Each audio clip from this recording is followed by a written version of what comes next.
siam lu ka ba lo mai na selo sial ho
kan sialok stylin khongain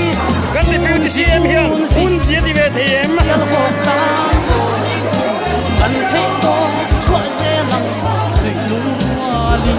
sialok mi puin ti beauty chief minister som tak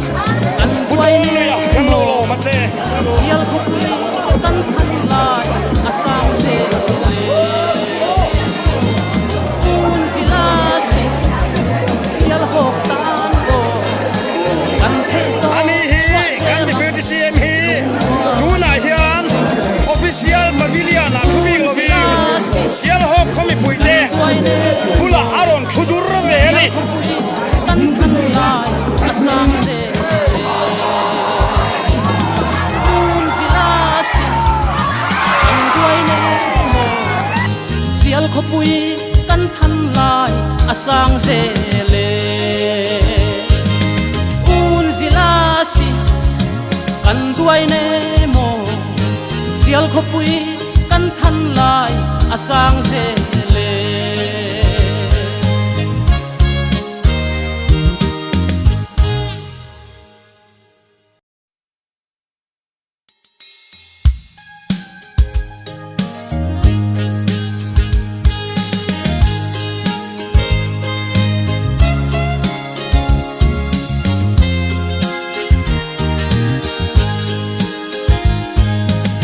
piana sial kho pui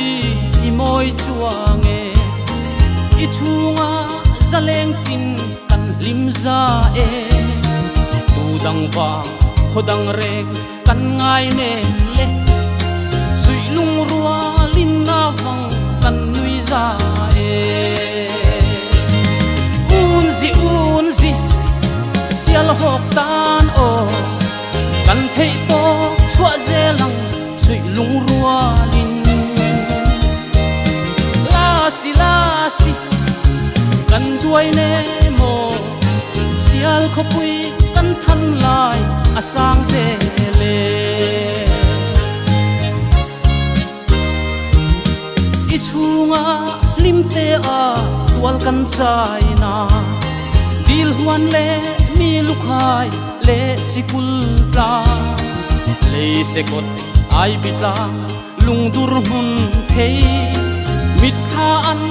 acham reng ngil kan phal lo un zi hok tan o kan thei to chua je lang sui lung rua lin la si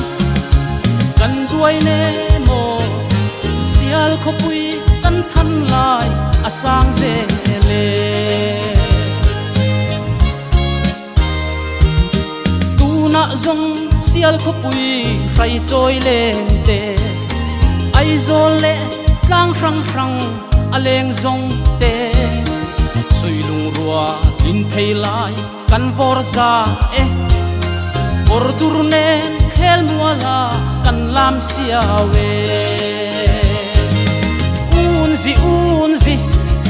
sial hok tan o kan thei to chua je lang sui lung rua lin la si kan duai ne mo sial kho pui kan than lai asang je le un zila si sial hok tan o kan thei to chua je lang sui lung rua lin un zila si kan duai ne mo sial kho pui kan than lai asang je le un zila si kan duai ne mo sial kho pui kan than lai asang je le un zila si kan duai ne mo sial kho pui kan than lai asang je le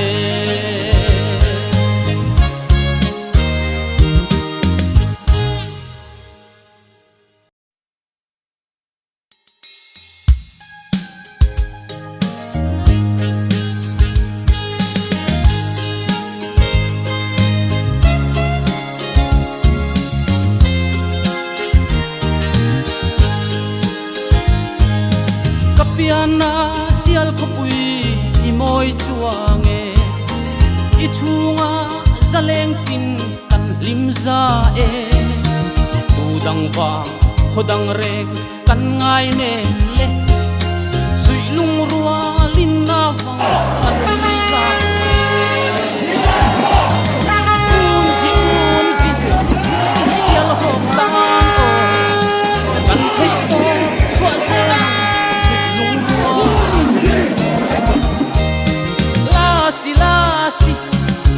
kan duai ne mo sial kho pui kan than lai asang je le i chunga lim te a tual kan chai na dil huan le mi lukhai le sikul la le se kot ai bitla lung dur hun thei mit tha an acham reng ngil kan phal lo un zi sial hok tan o kan thei to chua je lang sui lung rua lin la si kan duai ne mo sial kho pui kan than lai asang je le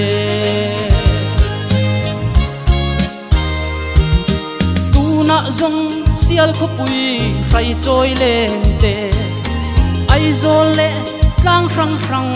aleng zong te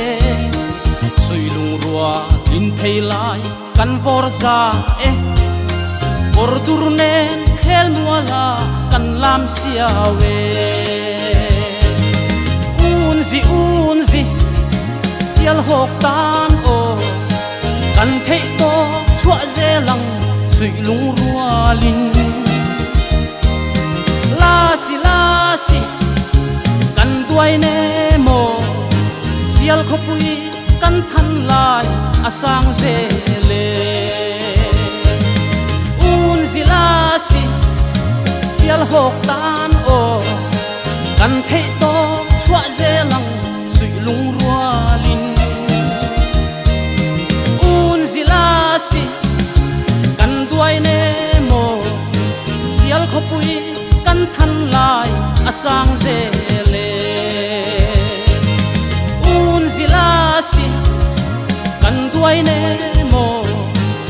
sial khopui kan than lai asang zele